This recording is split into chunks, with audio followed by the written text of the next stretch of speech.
Coming off their instant classic back in May, Alexander Usyk and Tyson Fury are back in Saudi Arabia to decide heavyweight supremacy. 3 of the 4 titles held by Usyk will be on the line, as well as the unofficial title of best heavyweight of this era. Usyk won that initial battle by split decision, and we can only hope the second verse feels something like the first.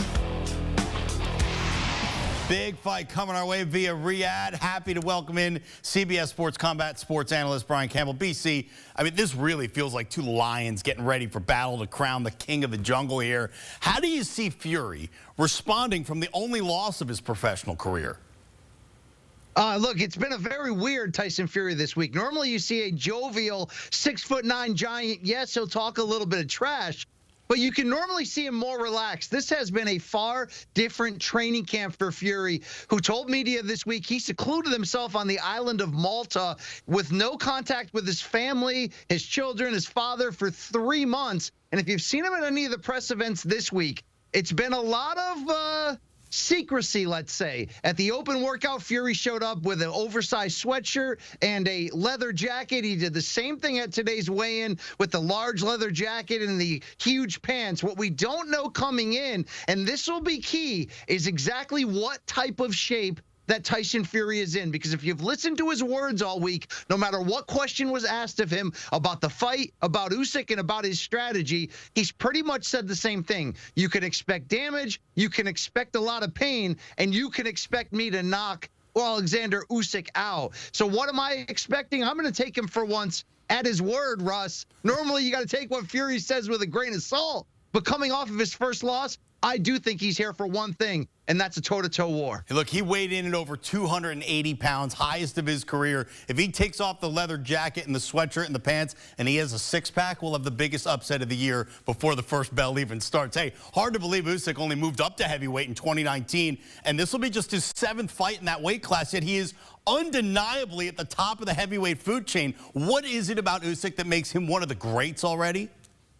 I mean, it's so many things. First and foremost, it's the footwork, the same footwork that led him to the gold medal in 2012 for Ukraine. He might be a little bit undersized in the super heavyweight era, meaning that he's 6'3", but Usyk has incredible cardio, the best mind in the game. In fact, he's my pound-for-pound king on the boxing page on CBS Sports because of how sublime his skills are, even right now at age 37. But I think ultimately what separates Usyk from his opponents is that mental edge. He's been going through, obviously, the conflict with his home country, Ukraine, against Russia, and that has only fueled him. He's been on the front lines with the soldiers. He is unflappable, and that's the key. Tyson Fury is used to getting into his opponent's heads ahead of time. He cannot do that with Usyk. So while it was a bit of a betting upset when Usyk beat Fury back in May, in 6 heavyweight fights, Usyk has a victory over Tyson Fury, 2 over Anthony Joshua, and a knockout of Daniel Dubois, who currently holds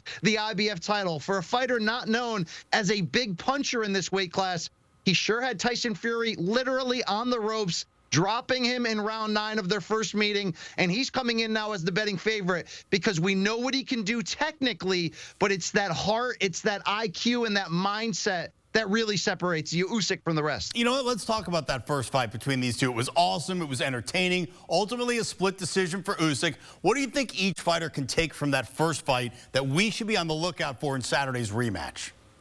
Well, look, that first fight was so ridiculously close, a split decision, and it literally came down to that knockdown in round 9 when Usyk nearly had Fury out of there. And even though Fury never hit the canvas, that 1-point swing for being ruled down by the referee was ultimately what lifted Usyk to a split decision. So when you look at the rematch for Usyk, there's not a ton he can do better.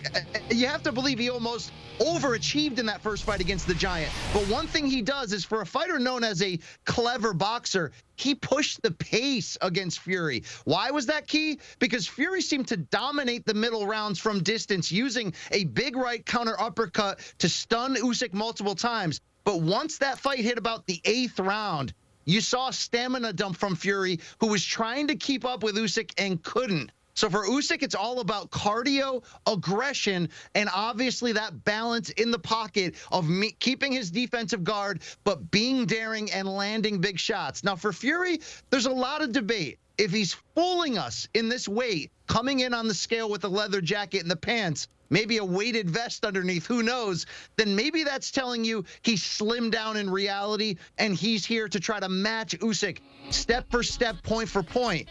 But if, like I mentioned, if you take Fury at his word, it has been all about, no, I'm the bigger man. I'm going to walk him down and get him out of there. And does Fury have history of that? Well, let's look at this. He's 4-0 in rematches across his 2 trilogies against Deontay Wilder and Derek Chisora. And all 4 of those rematches ended in what? By knockout. It was Fury taking the fight to his opponent. So if there's one thing that Fury did not do the first time around, in my opinion, was use that size, act like the bigger man. He's 6 inches taller than Usyk. He's got an 8-inch longer reach. And if Fury's going to win on Saturday, he's going to have to lean, maul, cheat, do whatever it takes to let Usyk know he's the smaller man in there. All right, here we go. Undefeated, undisputed 4-belt champ Alexander Usyk. Slight favorite to retain the 3 belts that are on the line. Who do you have winning? Fury, Usyk 2, how and why? It's hard. I've picked Usyk by upset in almost every big fight in his career, including the 2 against Anthony Joshua, and I was proven right. I also picked him to beat Fury in the first fight. But do I believe Tyson Fury can improve on his performance from May 18th? I really do. Let's not forget his wife had a miscarriage the night before the fight. He also had a cut that forced the original date to get moved. He didn't have the full training camp with full sparring that he's used to. If Fury is coming in as focused as he looks and sounds, and if he's going to step up the pace and bring the fight to Usyk, what do I expect? Another very close fight that goes the distance. But I think Fury can get his hand raised, even though our eyes taught us that Usyk outfought Fury in the first fight, and he did.